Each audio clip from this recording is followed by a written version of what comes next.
Bismillahirrahmanirrahim.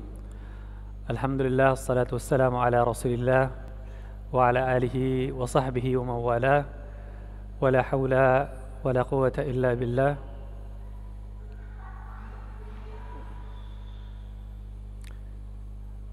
Asyhadu an la ilaha illallah wahdahu la syarika lah wa asyhadu anna Muhammadan abduhu wa rasuluh.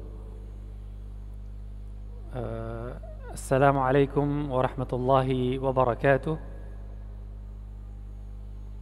Warahmatullahi wabarakatuh.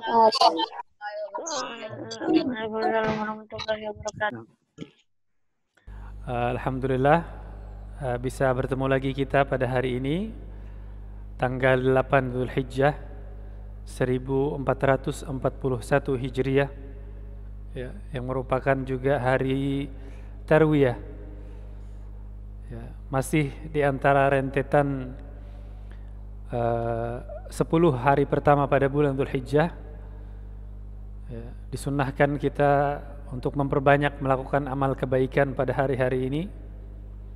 Naam, di antaranya memperbanyak takbir dan tahlil. Allahu akbar, Allahu akbar, Allahu akbar. La ilaha illallah wallahu akbar. Allahu akbar walillahil hamd. Ya, sejak dari awal Dzulhijjah sampai nanti akhir dari hari tasyrik, kurang lebih 13 hari. Itu untuk takbir yang bebas. Nah, adapun takbir yang setelah salat wajib itu dimulai dari tanggal 9 Dzulhijjah. Nah, dan insyaallah juga esok adalah hari Arafah. Ya, disunnahkan kita juga untuk berpuasa pada hari Arafah. Nah, semoga Allah Subhanahu wa taala memberikan kekuatan kita untuk melakukan segala amal kebaikan dan menerimanya di sisinya. Amin ya rabbal alamin. Adapun ya ikhwan, untuk pelajaran sirah nabawiyah kita pada hari ini, insyaallah sebagaimana yang Ustadz berikan kepada antum pada minggu yang lalu, ya, menghafal nasab Nabi SAW sampai kepada Qusay ya. Nasab Nabi SAW ada banyak ya, sampai berpuluh-puluh. Namun Ustadz tidak minta antum menghafal semuanya. Ustadz hanya berikan tugas untuk menghafal beberapa nama yang akan kita pelajari insyaallah pada hari ini, yaitu Nabi Muhammad SAW. Nah, jangan lupa ya ikhwan untuk bersalawat kepada Nabi SAW setiap mendengar nama beliau. Kemudian Muhammad SAW ibnu Abdullah, ayah beliau bernama Abdullah. Kemudian kakek beliau bernama Muhammad ibnu Abdullah ibnu Abdul Muttalib ibn Hashim ibn Abdi Manaf ibn Qusay. Nah, jadi ayah beliau bernama Abdullah. Dan dalam bahasa Arab antum jangan sampai bingung ya. Abdullah, baik itu disebut Abdullah atau Abdillah atau Abdullah, itu namanya sama. Artinya sama. Hanya saja posisinya pada kalimat nanti yang akan membedakan. Abdullah atau Abdillah itu sama. Walaupun di bahasa Indonesia mungkin tulisannya akan berbeda. Namun yang membedakan hanya harokatnya. Muhammad ibn Abdullah ibn Abdul Muttalib ibn Hashim ibn Abdi Manaf ibn Qusay. Nah, kita sebutkan pada sambil dibuka bukunya ikhwan, sambil dibuka buku sirah antum, halaman 19 ya. Jadi kalau dulu kita masih bertatapan langsung, Ustadz biasanya menyuruh santri bergantian membaca sambil satu-satu dijelaskan. Namun karena keterbatasan waktu kita saat ini, maka untuk lebih efektifnya tidak dibaca langsung, namun antum mungkin membaca sendiri Ustadz sambil memberikan clue-cluenya ya. Istilahnya memberikan arah atau bimbingan. Nah, silsilah nasab Nabi SAW, beliau SAW berasal dari keturunan Nabi Ismail alaihissalam. Nah, Mungkin pada pertemuan yang lalu sempat Ustadz sebutkan bahwa Nabi Muhammad SAW adalah satu-satunya dari keturunan Nabi Ismail alaihissalam yang diangkat menjadi Rasul. Dan beliau adalah merupakan Rasul yang terakhir, Nabi yang terakhir. Kita tahu bahwa Nabi Ibrahim alaihissalam memiliki 2 orang putra. Ya, tentunya di bulan Dzulhijjah ini antum banyak sekali murajaah mungkin mendengar tentang bagaimana ibadah haji yang pertama kali disuruhkan oleh Nabi Ibrahim alaihissalam. Nabi Ibrahim alaihissalam memiliki 2 orang putra. Yang pertama adalah Nabi Ismail, yang kedua adalah Nabi Ishak. Nah, yang kakak yang lebih dulu adalah Nabi Ismail. Dari Nabi Ismail ini nanti menurunkan hanya 1 orang Nabi yang dijadikan Nabi terakhir, yaitu Nabi Muhammad sallallahu alaihi wasallam. Adapun dari Nabi Ishak itu nanti akan menurunkan nama anak putra beliau yang bernama Yakub, Nabi Yakub alaihissalam, atau yang di dalam bahasa Ibraninya disebut dengan Israel. Israel. Jadi Israel itu adalah nama dari Nabi Yakub alaihissalam. Di dalam bahasa Arab disebut dengan Yakub alaihissalam. Adapun di dalam bahasa Ibrani itu disebut dengan Israel, yang berarti Abdullah. Israel itu artinya Abdullah kalau dalam bahasa Arabnya, atau hamba Allah. Nah, jadi semua nabi-nabi setelah Nabi Ismail alaihissalam, setelah Nabi Ismail, kemudian Nabi Ishak, Yakub, itu semuanya adalah keturunan dari beliau, keturunan Bani Israel. Sampai nanti Nabi Isa alaihissalam juga masih dari Bani Israel. Baru di Nabi yang terakhir kepada keturunan Nabi SAW. Kita kembali sedikit ya ikhwan. Kembali sedikit, kita ketahui bahwa Nabi Ibrahim alaihissalam ini meninggalkan putra beliau ya. Putra beliau yang bernama Ismail yang masih bayi, dan istri beliau yang bernama Hajar, yang mungkin ceritanya sudah sering antum dengar, di kota Mekkah, yang pada saat beliau datang ke sana atas dasar perintah Allah Subhanahu wa taala belum berbentuk kota. Tidak ada manusia di sana. Yang ada hanya dataran gersang ya. Mekah kita tahu adalah lembah, sebuah lembah. Mungkin antum pelajari di pelajaran IPA atau IPS. Lembah itu dataran rendah yang dikelilingi oleh dataran tinggi atau gunung-gunung ya. Dataran yang rendah yang dikelilingi oleh gunung-gunung, itu adalah kota Mekah. Makanya disebut dalam Quran fi wadin ghairi dzi zar'in. Dari Nabi Ibrahim menempatkan istri dan anak beliau di sebuah lembah yang tidak ada tumbuhan di sana, bahkan air pun tidak ada. Nah, maka atas perintah Allah Subhanahu wa taala, Nabi Ibrahim alaihissalam meninggalkan istri beliau Hajar dan putra beliau yang masih bayi Ismail alaihissalam. Ketaatan beliau kepada Allah Subhanahu wa taala, putra yang ditunggu begitu lama. Kita tahu bahwa Nabi Ibrahim alaihissalam ini dikaruniai putra pada usia yang tua, ya, disebutkan sampai lebih dari 80 tahun. Nah, baru beliau diberikan keturunan. Nah, namun ketika memiliki keturunan itu yang lagi sayang-sayangnya, ternyata diperintahkan untuk meninggalkan berduaan saja di tengah tanah yang kering kerontang, tidak ada manusia. Nah, ini ketaatan daripada Nabi Ibrahim alaihissalam. Maka akhirnya setelah ditinggal oleh Nabi Ibrahim alaihissalam, kemudian setelah itu dalam keadaan kehausan, ya, akhirnya Allah Subhanahu wa taala pun mengaruniakan kepada mereka keluarnya sumur Zam-Zam. Keluarnya sumur Zam-Zam yang alhamdulillah sampai hari ini airnya masih bisa kita nikmati ya, air yang paling mulia.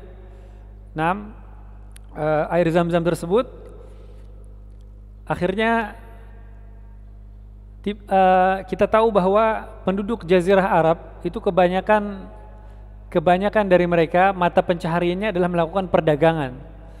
Dan perdagangan di masa lalu itu harus orangnya sendiri yang berpergian, tidak seperti sekarang bisa pesan barang, orangnya di sini tidak. Kalau masa dulu kalau antum mau barang harus pergi ke sana, harus orangnya sendiri yang berpergian. Maka tinggallah Hajar bersama dengan putranya Ismail di kota Mekah dengan sumur Zam-Zam, dan Nabi Ibrahim sebelumnya juga telah mendoakan semoga Allah Subhanahu wa taala memalingkan hati sebagai manusia untuk condong kepada mereka, supaya istri dan anaknya Hajar dan Ismail ini ada temannya, tidak berduaan saja di tengah tanah yang tidak ada manusianya. Maka akhirnya pada saat itu ada sekelompok suku yang bernama suku Jurhum, ya. Mereka berasal dari Yaman. Jadi Jazirah Arab itu ya ikhwan, itu di daerah bawahnya atau daerah selatannya itu adalah Yaman, ya. Suku Jurhum ini berasal dari Yaman tadi. Mereka terbiasa untuk melakukan perjalanan sampai ke Syam atau berada di utara dari Jazirah Arab di daerah Syam, ya. Hari ini berbentuk termasuk negara-negara seperti Suriah, Palestina, Yordania, juga Libanon. Ini melakukan perjalanan, dan Mekah ada pada di rute perjalanan tersebut. Kota Mekah ini, jadi kalau dari Yaman mau ke Syam itu akan melewati kota Mekah. Sebelumnya mereka juga sering, ya, suku Jurhum ini mereka sering melakukan perjalanan. Namun kalau lewat kota Mekah itu mereka tidak pernah melihat burung. Maksudnya apa?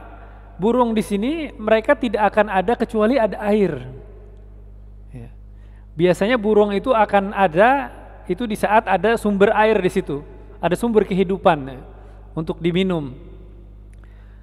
Nah, karena mereka sering, ya, namun pada waktu itu tiba-tiba sebelumnya mereka lewat di sana tidak pernah ada burung. Berarti kata mereka tidak ada sumber air, jadi tidak perlu singgah, tidak perlu dicari. Maka hanya sekedar lewat saja di daerah Mekah yang saat itu tidak ada manusianya. Namun setelah adanya Hajar dan Ismail, ketika mereka lewat dari kejauhan mereka melihat ada burung-burung yang berterbangan di atas langit. Maka kata mereka ini burung tidak akan ada kecuali berarti ada sumber air di sana. Maka mereka pun akhirnya mendekati, mencari, dan akhirnya ternyata menemukan mereka ada sumur Zam-Zam dengan Hajar dan Ismail alaihissalam. Maka akhirnya mereka pun meminta izin kepada Hajar untuk ikut minum dari sumur Zam-Zam yang ada, dan Hajar pun akhirnya mengizinkan kepada mereka.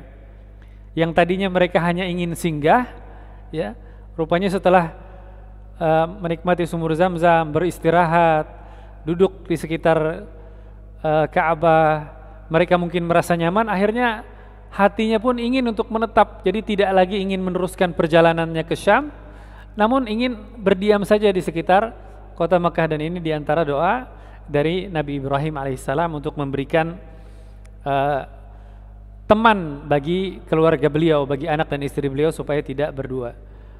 Maka akhirnya Nabi Ismail alaihissalam pun memiliki tetangga baru, ya, orang-orang dari suku Jurhum tadi.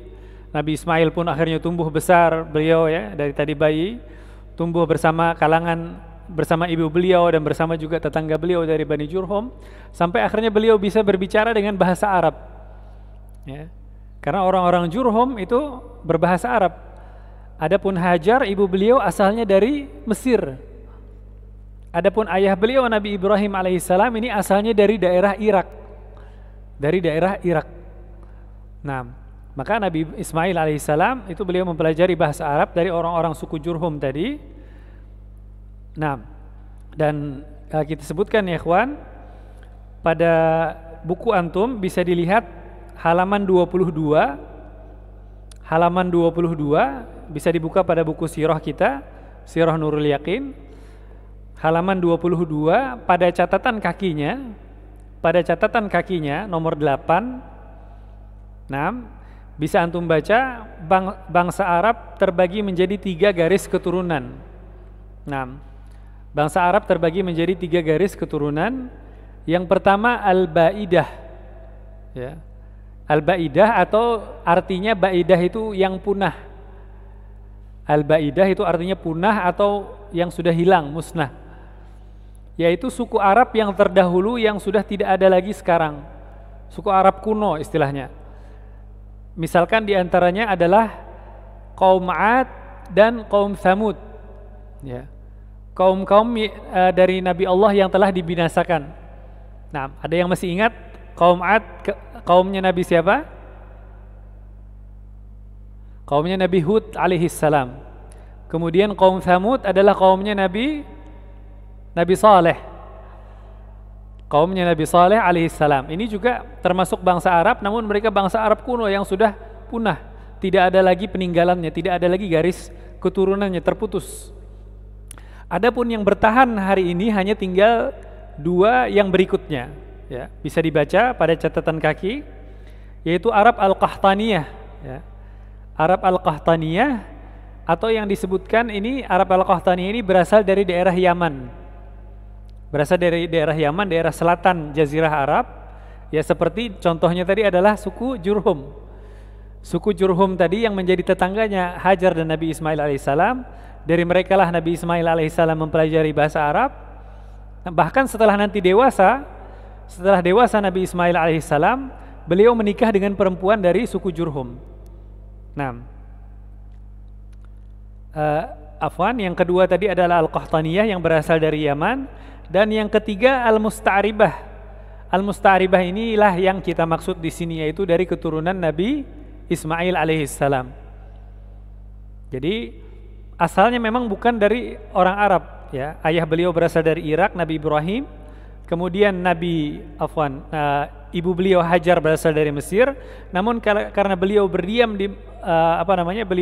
di Jazirah Arab di Mekah, kemudian beliau tumbuh bersama mereka sampai bisa berbahasa Arab, kemudian menikah dengan perempuan dari mereka, kemudian memiliki keturunan sampai seterusnya, maka juga tetap disebut dengan bangsa Arab atau Al-Musta'ribah. Ini dari garis keturunan Nabi Ismail alaihissalam. Meskipun ya ikhwan, ada sebagian ulama yang berbeda pendapat, dan mereka menyatakan bahwa seluruh bangsa Arab, baik yang Qahtaniyah ataupun Adnaniyah, ya, Musta'ribah disebut juga dengan Adnaniyah, atau dari garis keturunan Adnan. Ini semuanya katanya adalah keturunan dari Nabi Ismail. Kenapa? Karena Al-Imamul Bukhari ini menyebutkan di dalam bab hubungan antara penduduk Yaman dengan Nabi Ismail alaihissalam. Pada suatu waktu Nabi SAW melihat orang-orang Yaman yang datang ke Madinah, mereka berlatih memanah. Maka Nabi SAW pun suka dengan perbuatan mereka dan memberikan semangat kepada mereka dan mengatakan, "Panahlah wahai kalian para putra Ismail." Nabi berbicara kepada penduduk Yaman dan mengatakan, "Panahlah kalian wahai putra Ismail." Nah, di sini Imam Bukhari mengatakan bahwa berarti semua baik itu yang Arab Qahtaniyah yang dari Yaman ataupun Musta'ribah atau Arab Adnaniyah yang merupakan keturunan Nabi Ismail, ini adalah semuanya keturunan dari Nabi Ismail. Ini disebutkan dalam Al-Imam Al-Bukhari. Nah, kembali ikhwan, jadi yang ketiga ini Al-Musta'ribah adalah keturunan dari Nabi Ismail. Kita sebutkan, maka akhirnya tumbuh besar, tadi kita sebutkan Nabi Ismail menikah dengan perempuan dari suku Jurhum dan akhirnya memiliki keturunan dari mereka. Berdakwahlah beliau Nabi Ismail alaihissalam sampai meninggal beliau alaihissalam. Adapun sepeninggal beliau yang menjadi penguasa di kota Mekah adalah orang-orang dari suku Jurhum, ya. Semakin banyak orang yang tinggal di sana, ya, memiliki keturunan, semakin ramai kota Mekah yang tadinya sepi, ya, semakin banyak penduduknya. Akhirnya yang berkuasa saat itu adalah suku Jurhum, ya. Untuk sekian ratus tahun mereka menjadi penguasa di kota Mekah. Dan ya ikhwan, kita ketahui bahwa setiap tahunnya sejak Nabi Ibrahim memanggil ibadah haji selalu dilakukan oleh penduduk Jazirah Arab. Mereka selalunya pada setiap tahun, ya, jadi tidak dari masa Islam saja, dari sebelum Islam pun orang-orang sudah berhaji. Maksudnya dari sebelum zaman Nabi Muhammad SAW, orang-orang Arab semuanya setiap tahunnya mereka datang ke Mekah untuk melakukan ibadah haji, ya. Jadi di antaranya adalah suku Jurhum yang saat itu menjadi penguasa. Di awal selama ratusan tahun mereka berkuasa sampai akhirnya sesuai dengan tabiat manusia, ya. Kemudian bisikan-bisikan syaitan, akhirnya muncullah terjadinya penyelewengan di kalangan suku Jurhum ini. Mereka yang tadinya amanah, ya, tadinya betul-betul menjalankan kekuasaan ya dengan penuh tanggung jawab ya, mulai terjadi penyelewengan ya. Disebutkan pada saat itu para jamaah haji yang datang ya, ada di antara mereka yang membawa harta, membawa hadiah, memberikan hadiah untuk Ka'bah, namun ternyata hadiah tersebut diambil oleh orang-orang dari suku Jurhum. Hadiah yang diperuntukkan sebagai ibadah kepada rumah Allah, namun malah diambil dan dipergunakan untuk kepentingan pribadi orang-orang dari suku Jurhum. Dan ini akhirnya memancing ketidakpuasan dari kalangan suku-suku yang lain yang juga berdiam di Mekah. Maka akhirnya melihat penyelewengan yang semakin banyak ya, semakin parah, tidak bisa dibiarkan lagi, akhirnya berpindahlah tangan kekuasaan direbut, mengumpulkan kekuatan suku-suku yang lain, dan mereka pun merebut kekuasaan dari suku Jurhum, yaitu yang berkuasa sesudahnya adalah dari suku Khuza'ah. Suku Khuza'ah, nah, suku Khuza'ah ini ya ikhwan, di masa suku Khuza'ah inilah nantinya untuk pertama kalinya kesyirikan terjadi di Jazirah Arab, yaitu penyembahan berhala. Adapun sebelum suku Khuza'ah berkuasa, itu mereka masih di atas tauhid. Walaupun ada kemaksiatan, ada kezaliman, ya, namun kesyirikan belum masuk. Sampai pada kekuasaan suku Khuza'ah ini akhirnya untuk pertama kali, dan ini pun penyembahan berhala ini pun bukan berasal dari kota Mekah, namun diambil dari daerah lain, yaitu di daerah Syam.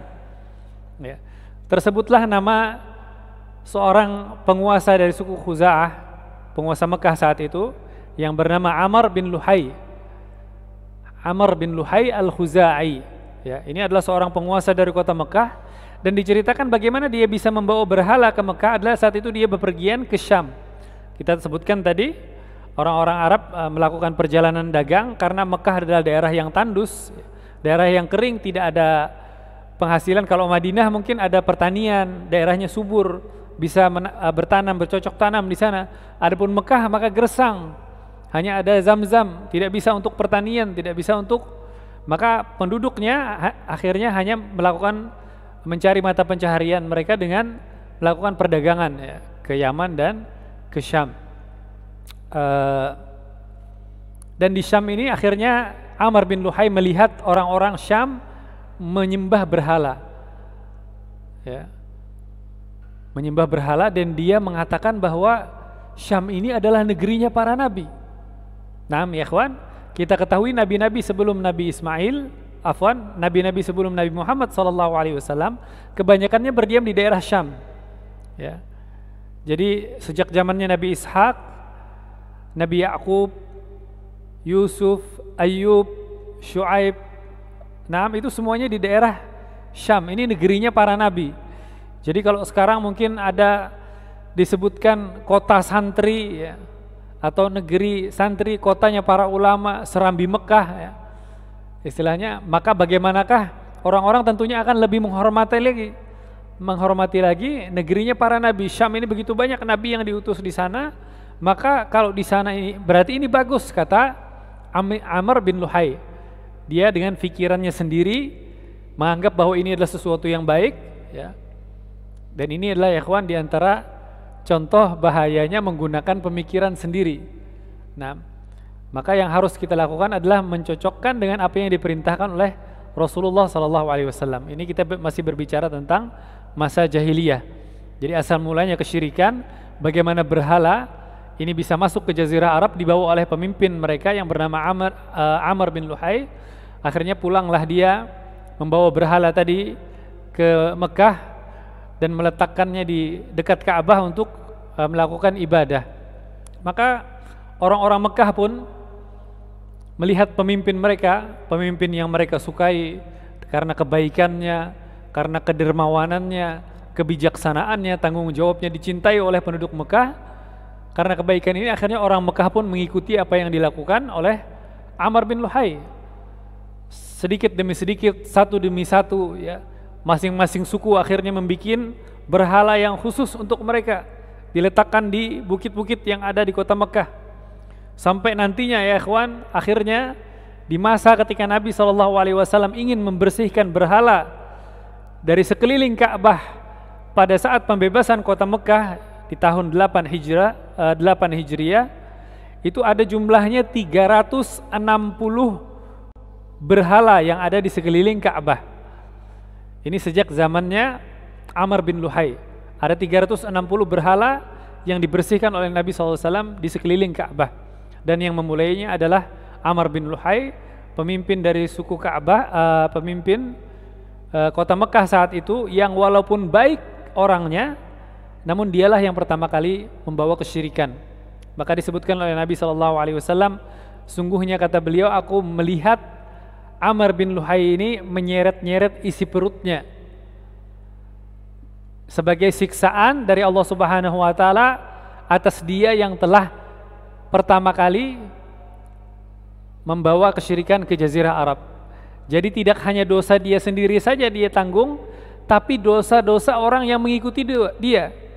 Dosa-dosa penduduk kota Mekah yang akhirnya juga ikut menyembah berhala karena melihat dia mendatangkan berhala.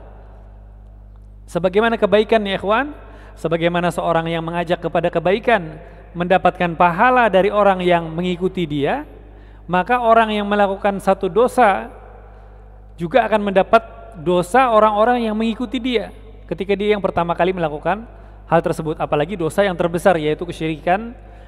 Nah, ini adalah pertama kali kesyirikan terjadi di Jazirah Arab.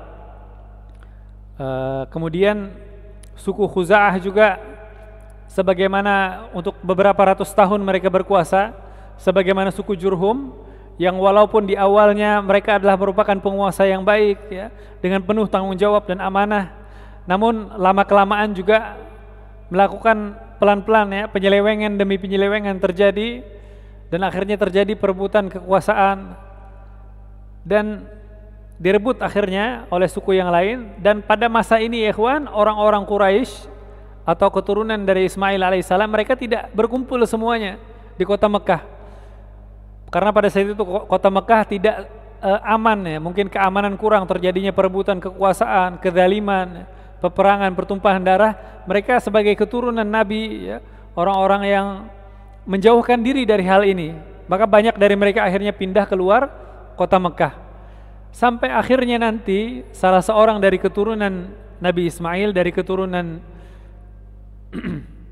dari keturunan Quraisy, akhirnya menjadi penguasa. Yang tadinya sejak zaman Nabi Ismail tidak ada yang berkuasa, namun akhirnya ada salah seorang di antara mereka yang nantinya berkuasa menjadi penguasa kota Mekah untuk pertama kali.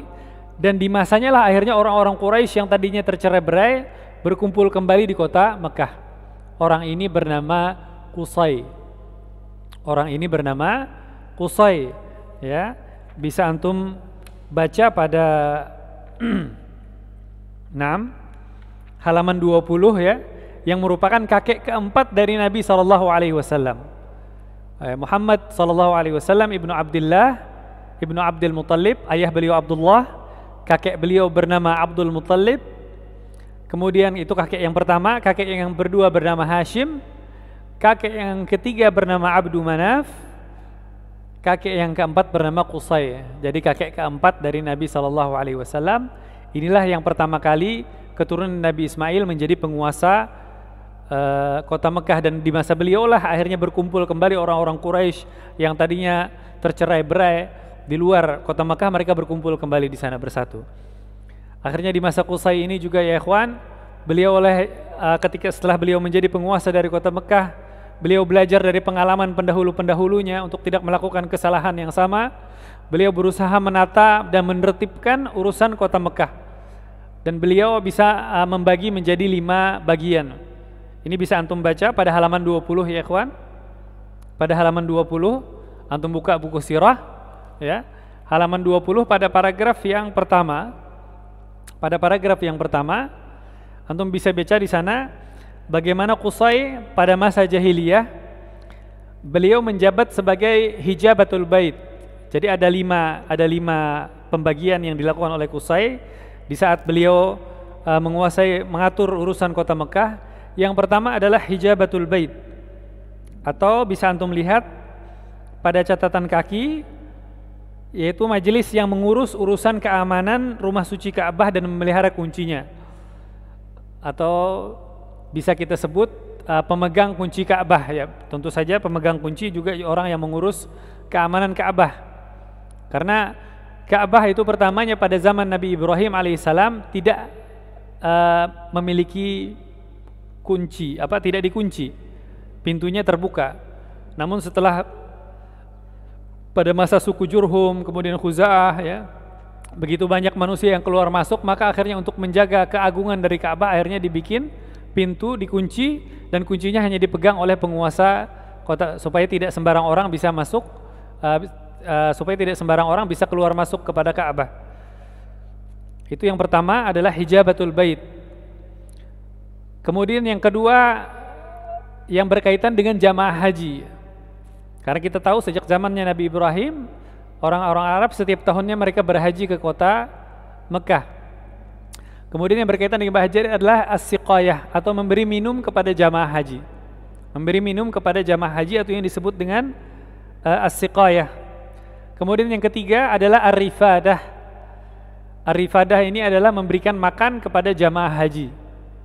Nah, memberikan makan kepada jamaah haji masih berkaitan dengan jamaah haji. Dan yang keempat adalah nadwah atau majelis syuro ya, tempat untuk memutuskan suatu perkara. Mungkin seperti hari ini adalah DPR ya, yang memutuskan perkara ya, untuk memusyawarahkan segala hal penting yang terjadi di masyarakat.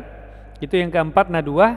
Dan yang kelima adalah liwa atau adalah panji perang, yaitu memutuskan kepada siapa dan kapan mereka akan melakukan peperangan. Jadi ada 5 hal ini tadi ikhwan yang merupakan pembagian dari Qusay untuk mengurus kota Mekah ya, yaitu hijabatul bait, pemegang kunci Ka'bah, kemudian siqayah, memberikan minum jamaah haji, rifadah, memberikan makan jamaah haji, nadwah, majelis syuro, dan liwa, panji perang.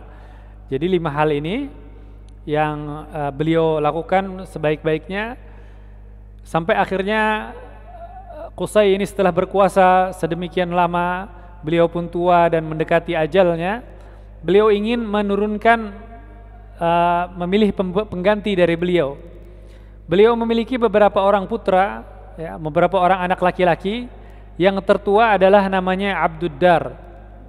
Abduddar ini anak tertua dari Qusay, anak tertua dari Qusay, dan ingin sebetulnya beliau mewariskan kepada Abduddar. Akan tetapi beliau memiliki putra yang lain atau adik dari Abduddar ini, ada memiliki adik laki-laki yang lain yang bernama Abdu Manaf. Dan Abdu Manaf inilah yang lebih disukai oleh penduduk kota Mekah karena dianggap lebih bagus, lebih baik ya, lebih bisa menata kota Mekah, lebih populer di sana, lebih disukai oleh orang-orang karena kebaikan mereka. Abdu Manaf inilah yang lebih disukai sebetulnya. Abdu Manaf kita ketahui ikhwan adalah kakek ketiga dari Nabi SAW. Makanya Ustadz memberikan tugas antum untuk menghafalkan sampai Qusay tadi, karena nama-nama inilah yang insya Allah akan kita pelajari pada hari ini. Nah, tadi kita sudah Qusay, kemudian yang kedua tadi Abdu Manaf, ini nantinya menurunkan Nabi SAW. Maka akhirnya sampai sepeninggal Qusay, meninggallah beliau. Namun terjadi perselisihan di antara anak-anak beliau, siapa yang akan meneruskan, antara anak tertua Abduddar dengan Abdu Manaf. Karena Abduddar walaupun anak tertua, namun Abdu Manaf dianggap lebih pantas oleh masyarakat Mekah, lebih disukai oleh masyarakat Mekah untuk menjadi pemimpin mereka.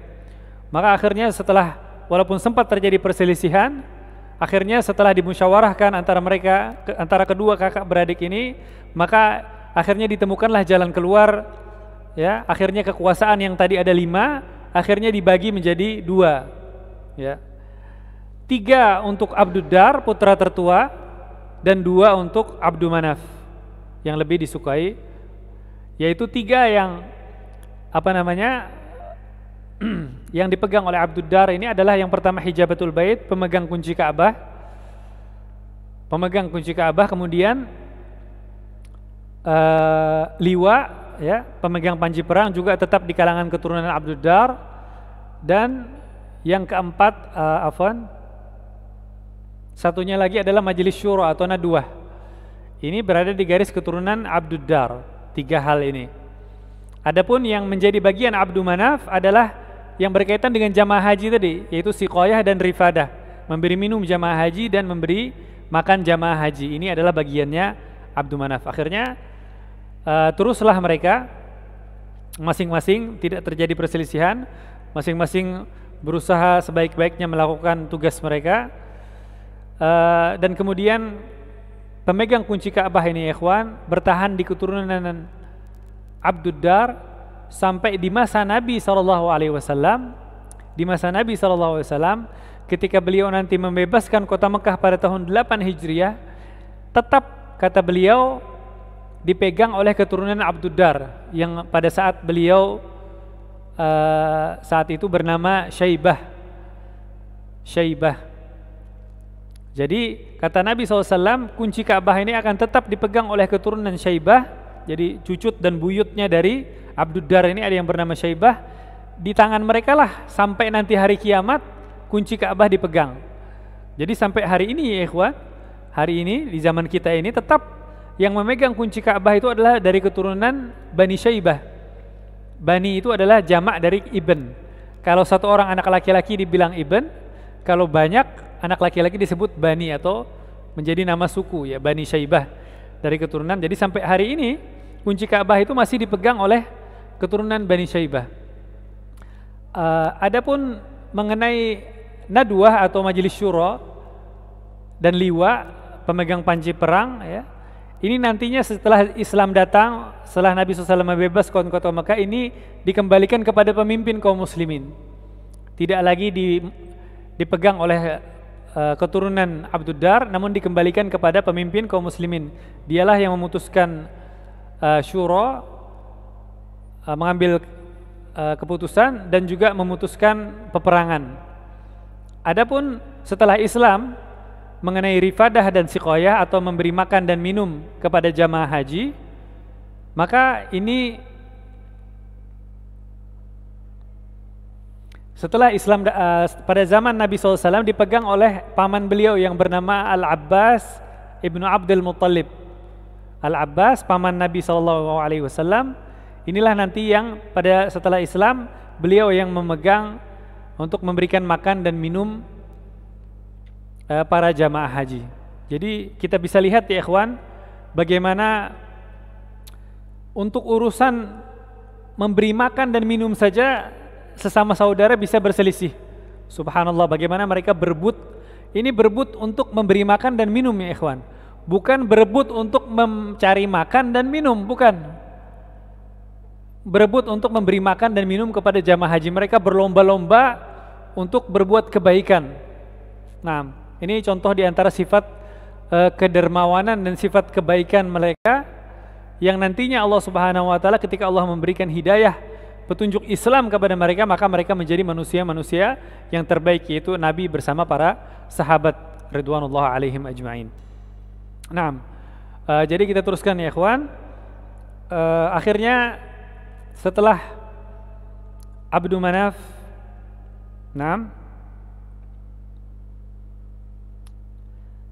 menjadi bersama Abduddar tadi berbagi kekuasaan di kota Mekah, kemudian sampai meninggal Abdu Manaf akhirnya diteruskan oleh putra beliau yang bernama Hashim. Abdu Manaf ini memiliki putra yang meneruskan tugas-tugas beliau yang bernama Hashim. Hashim itu dalam bahasa Arab artinya orang yang membagikan roti. Maka disebutkan dalam sejarah Hashim ini adalah orang-orang yang pertama membagikan roti untuk para jamaah haji. Dan Hashim ini jugalah yang pertama menentukan bagi orang-orang Quraisy untuk melakukan 2 perjalanan pada setiap tahunnya. Perjalanan untuk berdagang, pada setiap tahunnya orang-orang Quraisy melakukan 2 perjalanan, yaitu pada musim dingin mereka pergi ke negeri Yaman karena negeri Yaman cuacanya lebih hangat, mereka melakukan perdagangan ke Yaman pada musim dingin, dan pada musim panas mereka pergi berdagang ke negeri Syam karena di Syam suhunya lebih dingin. Ya bahkan hari ini masih ada yang turun salju di sana kalau musim dingin di daerah Syam. Kita sebutkan tadi Suriah, Palestina, Yordania, Libanon. Nah, jadi Hashim inilah kakek kedua dari Nabi SAW yang pertama kali melakukan perjalanan, dan ini diabadikan oleh Allah Subhanahu wa taala di dalam Al-Qur'an, di dalam surah Quraisy. Di dalam surah Quraisy yang insyaallah sudah antum hafal semuanya. Ba'da a'udzu billahi minasyaitonir rajim. Bismillahirrahmanirrahim. Li'ilafi Quraisy ilafihim rihlatasy syita'i was-shaif. Karena kebiasaannya orang-orang Quraisy, mereka melakukan perjalanan pada musim dingin dan musim panas. Dan Hashim, kakek kedua dari Nabi SAW, adalah orang yang pertama melakukan hal ini. Jadi sebelum itu tidak mesti 2 kali ya. Kapan saja mereka mungkin 1 kali setahun atau kapan, namun sejak masa Hashim mereka melakukan 2 perjalanan tersebut. Beliau yang pertama kali menyunnahkan hal tersebut. Dan Hashim ini ya ikhwan, kakek kedua dari Nabi SAW, ini beliau pada satu perjalanan beliau ke Syam, karena kita tahu Syam itu adalah berada di utara atau di atas kota Mekah, dan di jalur perjalanan dari kota Mekah menuju Syam itu nanti akan melewati sebuah kota yang bernama Yathrib, yang hari ini kita kenal dengan sebutan kota Madinah. Madinah Al-Munawwarah itu sejak Nabi hijrah, Nabi SAW mengganti namanya menjadi Al-Madinah. Adapun sebelum Islam namanya dikenal dengan Yathrib. Maka Hashim pada saat melakukan perjalanan ke Syam, ini di tengah jalur perjalanan ini singgah ya, di masa lalu, perjalanan di masa lalu yang begitu berat, mereka melakukannya dengan perjalanan darat, maka tentunya ketika ada pusat kota keramaian mereka memutuskan beristirahat di sana untuk minum, makan dan lain sebagainya untuk memperkuat diri untuk melanjutkan perjalanan. Nah, di kota Yathrib ini akhirnya melihat ada seorang perempuan, seorang perempuan yang bernama Salma binti Amr, yang saat itu bertransaksi dengan pedagang yang lain ya, karena beliau adalah pedagang, Hashim ini adalah pedagang. Melihat ada perempuan yang lain yang begitu pandai ya, dalam bertransaksi, melihat bagaimana kebaikan akhlaknya ya, kebaikan kecerdasannya, maka tertarik, akhirnya beliau pun menikah dengan perempuan tadi yang bernama Salma binti Amr dari suku Bani Najjar. Bani Najjar dari suku Khazraj. Kita sebutkan pada pertemuan yang lalu, Ustadz menyebutkan ada 2 penghuni, ada 2 suku besar yang menjadi penghuni Madinah, yaitu suku Aus dan Khazraj. Ini sejak sebelum Islam. Mereka bersama-sama orang Yahudi menjadi penduduk kota Madinah. Nah, perempuan yang dilihat oleh Hashim tadi dalam salah satu perjalanannya adalah berasal dari suku Khazraj, dari Bani Najjar.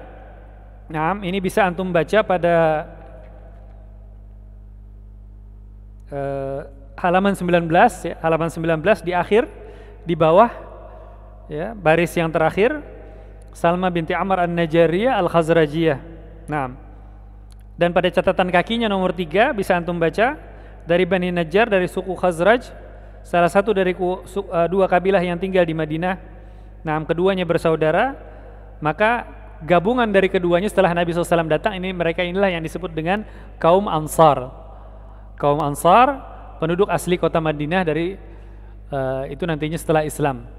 Maka akhirnya menikahlah Hashim, kakek kedua dari Nabi SAW ini dengan perempuan tadi Salma binti Amr. Pertamanya dibawa ke kota Mekah, namun kemudian setelah beberapa lama perempuan ini, Salma binti Amr ini, kembali ke Yathrib atau ke Madinah, kembali ke kotanya dalam keadaan hamil dan tidak diketahui oleh Hashim tadi. Dan Hashim ini pun pada saat itu melakukan perjalanan ke Syam sampai akhirnya beliau meninggal di kota Gaza. Mungkin antum tahu semua, antum sering dengar, mungkin antum pernah dengar, pada hari ini ada kota yang bernama Gaza atau disebut dengan Jalur Gaza. Jalur Gaza di Palestina, disinilah meninggal kakek kedua dari Nabi SAW yang bernama Hashim. Nah,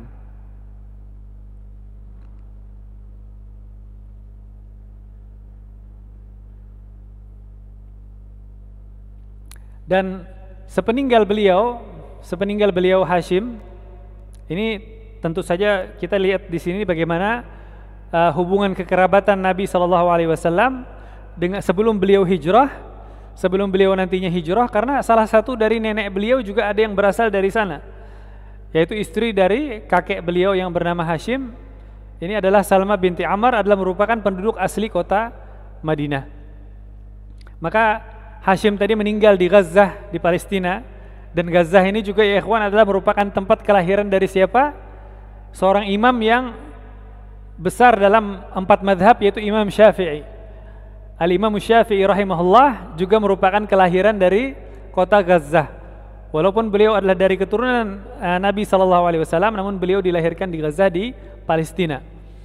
Maka sepeninggal Hashim, istri beliau pun setelah pulang ke Madinah ini melahirkan seorang putra yang bernama Syaibah. Nah, meninggal Hashim, beliau di Mekah digantikan oleh saudara beliau yang bernama Al-Muttalib. Nah, akhirnya Al-Muttalib ini pun teringat akan bahwasanya saudara beliau yang bernama Hashim yang telah meninggal ini memiliki seorang putra dari istrinya yang orang Madinah. Maka berangkatlah Al-Muttalib setelah Hashim meninggal untuk melihat istri dan anak, untuk melihat anak dari saudaranya, keponakannya. Berangkat ke kota Madinah, dan setelah sampai melihat Syaibah bin Hashim, putranya, menangis dan sedih, teringat akan saudaranya yang telah meninggal, dan meminta izin Al-Muttalib ini kepada ibunya Syaibah yang bernama Salma binti Amr, meminta izin untuk membawa pulang Syaibah ke kota Mekah. Pertamanya berat bagi ibunya untuk melepas, ini suami sudah meninggal, anak satu-satunya ini juga mau dibawa. Namun setelah dibujuk oleh Al-Muttalib bahwasanya bahwanya Syaibah ini dibawa pulang ke Mekah hanya untuk meneruskan kekuasaan ayahnya. Karena ayahnya Hashim adalah seorang penguasa di Mekah, maka Syaibah ini juga nanti yang diharapkan menjadi mewarisi kekuasaan ayahnya. Maka akhirnya setuju, dan akhirnya dibawa pulang oleh Al-Muttalib, yaitu paman. Jadi Hashim ini punya saudara bernama Al-Muttalib. Nah, maka Syaibah putranya Hashim ini akhirnya dibawa pulang oleh Al-Muttalib ke kota Mekah, dan masuk ke kota Mekah. Hashimnya masih kecil, Syaibah masih kecil, masuk dalam keadaan menunggang kuda. Jadi Al-Muttalib pamannya di depan dan Syaibah duduk di belakang. Orang-orang Mekah karena mereka tahu bahwa mereka tidak tahu mengenai putra Hashim yang bernama Syaibah ada di Madinah, dan mereka tahu bahwa anak kecil yang di belakang Al-Muttalib ini bukan anaknya Al-Muttalib, maka mereka mengira adalah budak, atau yang dalam bahasa Arab disebut dengan abdun. Maka mereka melihat, karena pada zaman itu perbudakan adalah hal yang lumrah, ya, seperti barang, ya, diperjualbelikan di mana saja, bebas seseorang membeli dan menjual budak. Maka mereka mengira anak laki-laki yang ada di belakang atau Syaibah ini adalah budaknya Abdul Muttalib. Maka mereka pun akhirnya memanggil dia dengan Abdul Muttalib, Abdun lil Muttalib. Oh, kata mereka ini anak ini adalah budaknya Muttalib. Namun langsung dibantah oleh Al-Muttalib. Waihakum, katanya, celaka kalian, ini adalah putra dari Hashim, saudaraku. Namun karena sudah menjadi kebiasaan, sudah terlalu banyak orang dari salah sangka tadi, akhirnya tetap nama ini lebih dikenal oleh beliau dengan nama Abdul Muttalib. Adapun nama asli beliau adalah Syaibah. Makanya hari ini mungkin kalau kita sebut nama Syaibah tidak banyak yang tahu. Namun kalau disebutkan Abdul Muttalib mungkin banyak yang tahu bahwa ini adalah kakeknya dari Nabi SAW. Nah, akhirnya ikhwan, Abdul Muthalib pun diam di kota Mekah, tumbuh beliau menjadi dewasa. Nah, sampai nanti setelah paman beliau yang bernama Al-Muthalib ini meninggal, beliau pun seharusnya menjadi penerus, menjadi penguasa kota Mekah. Namun ternyata kejadiannya tidak seperti itu, karena masih ada paman beliau yang lain, ya, saudaranya Hashim yang lain. Jadi Hashim ini punya saudara Abdul Muthalib, Hashim, Al-Muthalib, dan ada yang bernama Naufal. Saudara yang lain yang bernama Naufal ini tidak setuju kalau Abdul Muthalib yang berkuasa. Inginnya dia yang berkuasa karena dia merasa lebih tua, saya pamannya, saya lebih berhak. Maka akhirnya Abdul Muthalib pun meminta bantuan, ya, karena beliau saat itu hanya sendirian, mengirim surat kepada paman-paman beliau dari Madinah, dari Yathrib, paman-paman beliau dari pihak ibu tadi, dari Bani Najjar, dari Khazraj, meminta bantuan dan menjelaskan keadaannya bahwa kekuasaan beliau direbut oleh paman beliau. Maka akhirnya paman beliau dari kota Madinah dengan mengendarai yang berjumlah 80 orang, mereka mengendarai kuda, langsung berangkat dari kota Madinah dan datang ke Mekah. Langsung mencari, setelah bertemu dengan Abdul Muthalib, Syaibah tadi, mereka pun mendatangi langsung kepada Naufal yang merebut kekuasaan. Mereka meminta kepada Naufal untuk menyerahkan kekuasaan, dan kalau tidak mau maka akan langsung diperangi. Dalam keadaan siap bersenjata 80 orang berkuda tadi. Maka Naufal pun akhirnya setelah melihat tidak mau berperang, ya, akhirnya menyerahkan kekuasaan kepada Abdul Muthalib. Dan pulanglah paman-paman dari Abdul Muthalib tadi ke Madinah, dan Abdul Muthalib akhirnya menjadi penguasa kota Mekah. Namun di awal-awal masa kekuasaan beliau tidak mudah yang beliau hadapi, ya. Keadaannya begitu berat, dan beliau saat itu hanya memiliki seorang anak. Dan sedangkan di kalangan bangsa Arab saat itu anak laki-laki ini sangatlah diagungkan. Semakin banyak seseorang memiliki anak laki-laki, maka semakin tinggi kedudukannya di masyarakat. Karena anak laki-laki inilah yang dianggap akan bisa menjaga kehormatan keluarga, bisa meraih kejayaan, kekayaan, kemenangan dalam peperangan, kekayaan dalam perdagangan. Adapun beliau saat itu hanya memiliki satu orang, sementara yang lain-lain juga banyak yang mengincar ingin berkuasa. Maka akhirnya Abdul Muthalib melakukan bernazar kepada Allah, bahwa kalau Allah Subhanahu wa taala memberikan kepada beliau 10 orang anak laki-laki, 10 orang anak laki-laki, maka beliau akan menyembelih salah satunya. Menyembelih salah satunya akan disembelih. Maka akhirnya yang pertama dilakukan oleh Abdul Muthalib saat itu adalah beliau bermimpi menemukan kembali sumur Zam-Zam. Karena di masa Abdul Muthalib sumur Zam-Zam saat itu sudah hilang. Karena hukuman yang Allah Subhanahu wa taala berikan kepada orang-orang sebelumnya, yaitu dari Bani Khuza'ah, ya. Dari Bani Khuza'ah karena kemaksiatan, kesyirikan yang mereka lakukan, akhirnya lenyap, hilang sumur Zam-Zam. Dan tidak ditemukan kecuali di zamannya Abdul Muthalib. Yaitu beliau saat itu bermimpi, ya. Dalam mimpi itulah beliau diberikan petunjuk mengenai lokasi sumur Zam-Zam. Maka menggalilah beliau bersama putra beliau, saat itu hanya satu orang, sehingga bernazar tadi kalau diberikan 10 putra, salah satunya akan disembelih. Maka setelah menggali, walaupun pertamanya mendapatkan penolakan dan penentangan dari orang-orang Quraisy, ya, namun akhirnya beliau berhasil menemukan sumur Zam-Zam. Dan tadinya orang-orang Quraisy yang pertama menghalang-halangi beliau untuk menggali Zam-Zam, tadinya menolak penggalian, setelah melihat Zam-Zam ditemukan ingin juga menguasai.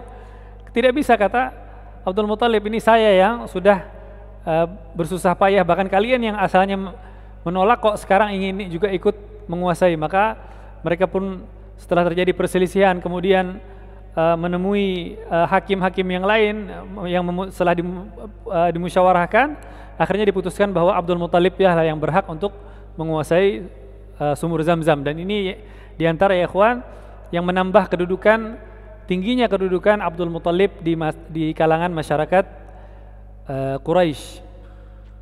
Dan akhirnya setelah Allah Subhanahu wa taala mengabulkan nazar dari Abdul Muthalib tadi, ada 10, beliau diberikan 10 orang putra semuanya.